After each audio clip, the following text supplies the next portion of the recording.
जब कोई अपनी ड्रीम जॉब के लिए अप्लाई करता है तो उसे लगता है कि उसका रिज्यूमे सीधे किसी मैनेजर के पास जाएगा।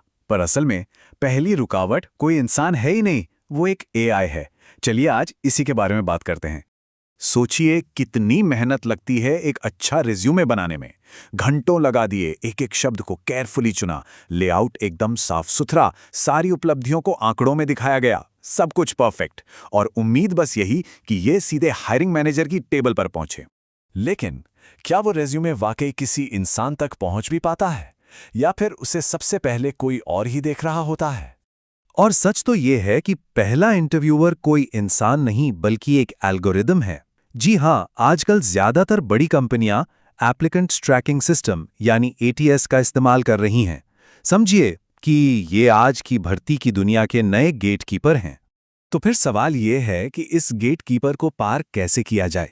चलिए हमारे इस पहले सेक्शन में यही समझते हैं कि एक कैंडिडेट इस एआई सिस्टम से आगे कैसे बढ़ सकता है ताकि उसका रेज्यूमे असल में किसी इंसान तक पहुंचे। अच्छा, तो ये एप्लीकेंट ट्रैकिंग सिस्टम या एटीएस आखिर है क्या भला? इसको ऐसे समझिए कि ये एक सुपर एफिशिएंट एडमिनिस्ट्रेटिव असिस्टेंट है जो नियमों का पक्का है। इसका बस एक ही काम है, हजारों की तादाद में आए रेज्यूमे को स्कैन करना और उनमें से सबसे काम के रेज्यूमे छांटकर रिक्रूटर को दे देना। तो रिक्रूटर्स के हिसाब से एक एआई फ्रेंडली रिज्यूमे बनाने के लिए 4 बातें जरूरी हैं। नंबर 1, फॉर्मेट एकदम क्लीन सिंगल कॉलम वाला होना चाहिए, कोई फैंसी टेबल या ग्राफिक्स नहीं। नंबर 2, सेक्शन हेडिंग्स बिल्कुल स्टैंडर्ड रखिए, जैसे वर्क एक्सपीरियंस या एजुकेशन, कुछ क्रिएटिव लिखने की जरूरत नहीं। नंबर 3, अपनी उपलब्धियों को नंबरों में बताइए। और सबसे जरूरी नंबर 4, जॉब डिस्क्रिप्शन में जो कीवर्ड्स हैं उन्हें अपने रिज्यूमे में स्मार्ट तरीके से डालिए। अब इस उदाहरण से बात बिल्कुल साफ हो जाएगी। एक तरफ लिखा है कंपनी के सोशल मीडिया अकाउंट्स में मदद की, बहुत ही वेग है ना? वहीं दूसरी तरफ देखिए, डेटा ड्रिवन कंटेंट कैलेंडर बनाकर 6 महीने में ऑर्गेनिक इंस्टाग्राम एंगेजमेंट 150% बढ़ाया। अब ये हुई ना बात, इसमें आपका असर साफ साफ दिख रहा है। ये ना सिर्फ बॉट को पसंद आएगा बल्कि किसी भी रिक्रूटर को इंप्रेस कर देगा। और मजे की बात पता है क्या है? अब एआई से लड़ने के लिए खुद एआई का ही इस्तेमाल किया जा सकता है। जैसे लिंक्डइन प्रीमियम जैसे प्लेटफॉर्म्स अब एआई का इस्तेमाल करके प्रोफाइल को बेहतर बनाने में मदद करते हैं। वो खुद बताते हैं कि कौन से कीवर्ड्स यूज करने चाहिए। और जॉब स्कैन जैसे टूल्स तो ये भी चेक करके बता देते हैं कि किसी जॉब डिस्क्रिप्शन के हिसाब से रेज्यूमे कितना सूटेबल है। ठीक है, तो हम सिस्टम को ऑप्टिमाइज करना सीख सकते हैं, लेकिन इससे एक बड़ा सवाल खड़ा होता है। अगर सिस्टम को गेम किया जा सकता है तो क्या यह वाकई फेयर है? क्या यह प्रक्रिया निष्पक्ष है? और बस यहीं से हम अपने अगले सेक्शन पर आते हैं, एल्गोरिदम का ब्लाइंड स्पॉट। अब हम सिक्के का दूसरा पहलू देखेंगे कि कैसे ये ऑटोमेटेड हायरिंग अपने साथ कुछ छिपे हुए पूर्वाग्रह यानी बायस लेकर आती है। तो एल्गोरिदमिक बायस होता क्या है? सीधी सी बात है, जब कोई एआई सिस्टम उन इंसानों की सोच या समाज में पहले से मौजूद भेदभाव को ही कॉपी करने लगता है जिन्होंने उसे बनाया है, तो वो भी भेदभाव वाले नतीजे देने लगता है। तो सवाल है कि ये बायस आता कहां से है? सबसे बड़ा कारण है हिस्टोरिकल डेटा।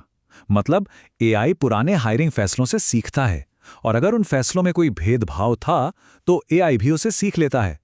कभी कभी तो एआई पिन कोड जैसी चीजों से भी गलत अंदाजा लगा लेता है जो किसी की जाति या आर्थिक स्थिति से जुड़ा हो सकता है।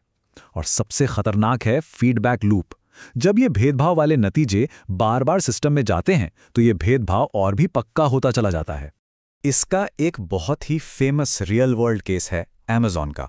2018 में उन्हें अपना एआई रिक्रूटिंग टूल बंद करना पड़ा। क्यों? क्योंकि पता चला कि वो महिलाओं के खिलाफ भेदभाव कर रहा था। हुआ यह था कि उस एआई को पिछले 10 सालों के रेज्यूमे पे ट्रेन किया गया था, और वो रेज्यूमे ज्यादातर पुरुषों ने ही भेजे थे। नतीजा, एआई ने यह पैटर्न पकड़ लिया और ये मान लिया कि पुरुष कैंडिडेट ही बेहतर होते हैं। हालत ये हो गई कि वो उन रेज्यूमे को भी रिजेक्ट करने लगा जिनमें विमेंस जैसा कोई शब्द लिखा हो, जैसे विमेंस चेस क्लब कैप्टन। ये जो चार्ट दिख रहा है, ये उस कहानी को और भी डरावना बना देता है।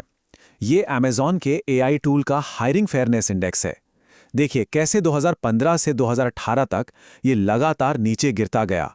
मतलब समय के साथ ये एआई सुधरने के बजाय और भी ज्यादा भेदभाव करने लगा था। तो फिर इसका हल क्या है? आगे का रास्ता कैसा होना चाहिए?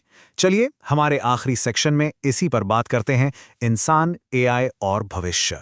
वर्ल्ड इकोनॉमिक फोरम की एक रिपोर्ट के मुताबिक 2027 तक करीब 44% लोगों के जो कोर स्किल्स हैं वो एआई और ऑटोमेशन की वजह से बदल जाएंगे। सोचिए, 44%। मतलब बदलाव बहुत तेजी से आ रहा है और इसके लिए तैयार रहना होगा। पर बात सिर्फ नौकरियां जाने की नहीं है, बात है नौकरियों के पूरी तरह से बदल जाने की, उनके ट्रांसफॉर्मेशन की। तो जहां डेटा एंट्री और एडमिनिस्ट्रेटिव सपोर्ट जैसे पुराने रोल कम हो रहे हैं, वहीं एआई ट्रेनर, प्रॉम्प्ट इंजीनियर और एआई एथिसिस्ट जैसे एकदम नए रोल सामने आ रहे हैं। तो सही तरीका एक बैलेंस्ड अप्रोच ही है, जहां इंसान और मशीन की ताकत को मिलाया जाए। जैसे एआई मॉडल्स की लगातार ऑडिटिंग हो ताकि उनमें कोई भेदभाव ना आए। हमें एक्सप्लेनेबल एआई चाहिए, मतलब ऐसा एआई जो ये बता सके कि उसने कोई फैसला क्यों लिया। और सबसे जरूरी है ह्यूमन इन द लूप, यानी जरूरी फैसलों में इंसान की राय को शामिल करना ताकि वो एआई की किसी गलत सिफारिश को रोक सकें। जैसा कि एलएमएस पोर्टल्स का ये कोड कहता है, असल मकसद इंसानों को रिप्लेस करना नहीं है, बल्कि उनकी क्षमताओं को और बढ़ाना है।